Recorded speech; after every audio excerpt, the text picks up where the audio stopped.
Thalassa, Thalassa. Anyway, I'm George from Ireland here, overlooking the English Channel. By looking at this pier, some of you will be able to guess where I am. Well, that's right, I'm in Brighton. So Brighton is this seaside resort on the English Riviera. So I'm on the southern coast of England. This town, it was a famous resort town of the 19th century, well into the 20th century. So Brighton, we're in the county of Sussex. Brighton's quite big, it's got a population of over 200,000 people, because there's a town called Hove, which is that way. Brighton and Hove effectively grew together, there is no countryside between them. So therefore they just made it a city, was granted city status on New Year's Day 2000, City of Brighton and Hove. It was a town of no special significance until about 1800, when the Prince Regent started coming here. So the Prince Regent, he was the eldest son of George III. The two had a notoriously bad relationship. He was also profligate, that Prince Regent, who later became King George IV. But his father was struck by porphyria, a hereditary mental ailment, in 1788, and thereafter was intermittently insane. So therefore the Regency Act was passed by Parliament, making George IV Prince Regent, as in king in everything except for formal designation, had to exercise regal duties on behalf of his father because he was indisposed much of the time. Anyway, so George IV used to like to come down here, and he built his pavilion, which is a sort of folly in an Indian style, I'll show you in a bit, and a weekend here. And then the craze then was for bathing stations. They thought it was good for their health to get into the sea. And they often used to have a bathing station which was sort of a horse-drawn carriage that would be here on the beach. You'd get into it, it'd be wooden, and it would be up above, the wheels obviously be underwater, well touched into the seabed, and then the rest would be above the water, and it would go in 50 meters, 100 meters into the sea, because it was a kind of a very narrow incline, not very deep. And then you'd be able to get out of your bathing station, there'd be a door, and go down some steps into the sea and be in the water for a few minutes. They often didn't actually swim, they just sort of sat in the water, and they thought taking the waters was salubrious. Well, it was conducive to his good health. I suppose he lived to a ripe old age, especially considering he was decidedly corpulent. His father, George III, was very different, was an energetic man, ate sensibly, had a happy marriage, very happy marriage, having 17 children. Anyway, so from the time of Regency onwards, it became a fashionable place for well-heeled Londoners to come in their spare time, spend a weekend or a week, and obviously people couldn't go abroad, even the super rich, because there's the Napoleonic Wars. Those ended in 1815, but even then, the upper class, particularly the bourgeoisie, were coming down here, even though it's a sandy, stony beach. Swimming in the water. The temperatures were more extreme back then, so it was warmer in the summer, and people were doing that well into the 20th century, and that's why there's so many hotels up and down here, and it became a place for the party conference season, because late September into early October the political parties have their conferences, and they informally decide who's going to have this week, so the Liberal Democrats and the Conservatives and Labour don't overlap, don't steal the media spotlight from each other, and they tend to go to a seaside town here or Blackpool. They have occasionally been to Manchester, or obviously places outside England. The Liberals notoriously had their 1982 conference in Llandudno, go home and prepare for government, the much mocked exhortation of their then leader, David Steele. Anyway, because they used to come here at that time because it was all autumnal weather and the tourist season was over. So there are plenty of hotels available and rooms at knockdown prices for them to hold their conference and actually have the meeting in a ballroom, something like that.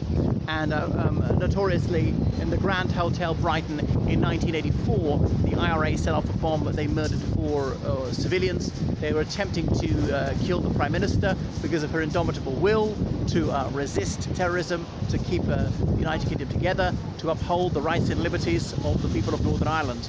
So they did not break her, she did not bow down, and she insisted that they carry on with the conference, because that's exactly what the IRA would want. A moment of mourning, 2 minutes silence, and then they carry on. They say that attempts to destroy democracy shall always fail. Well, that's not true, they sometimes succeed.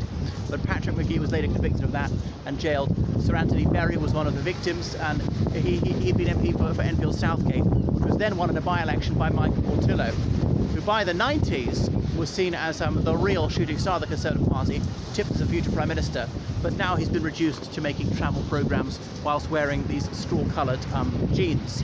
Anyway, so back to Brighton. What a sad generation it was for a Thatcherite demagogue. And so people go up and down the pier. There'll be at the end of the pier show, you see the various rides. People go on donkeys up and down the beach. You can see the esplanade. People promenade along this corniche. A few entertainments, the merry-go-round, or carousel, if you will.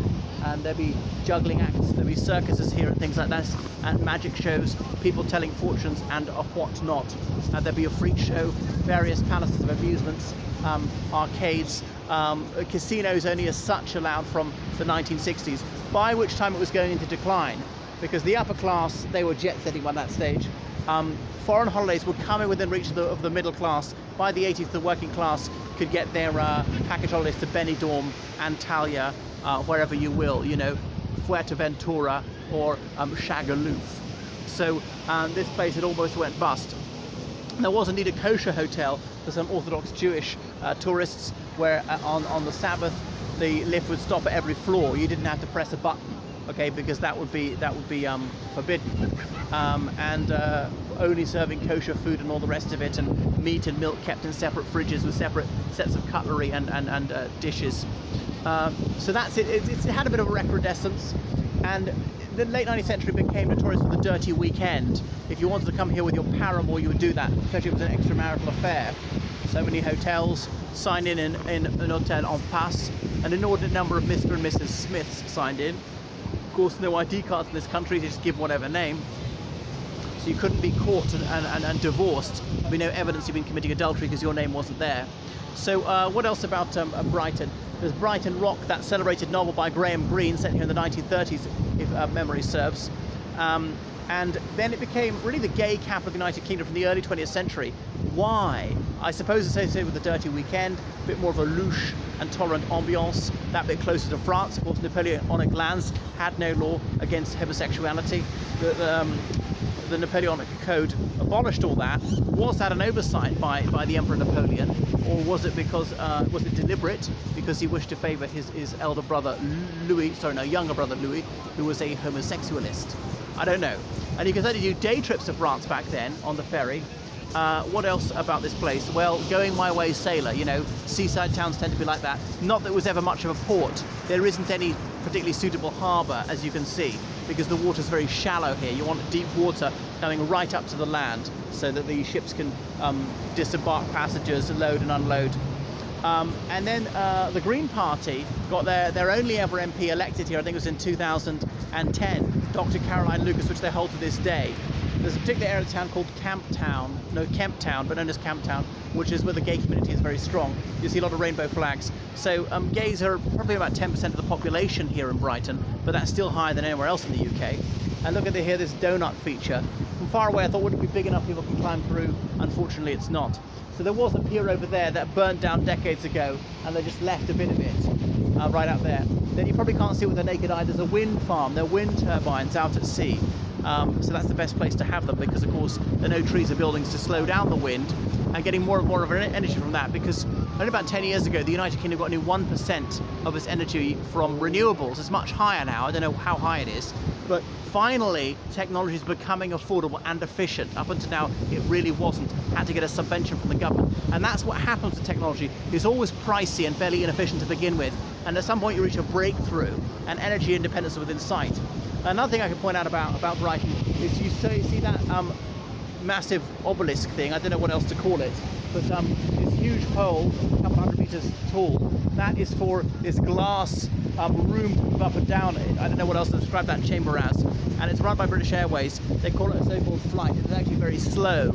It costs a pretty penny, the better part of £20, but it affords you the most magnificent vista over the littoral here and deep inland. So we're only about an hour by choo-choo from Londinium.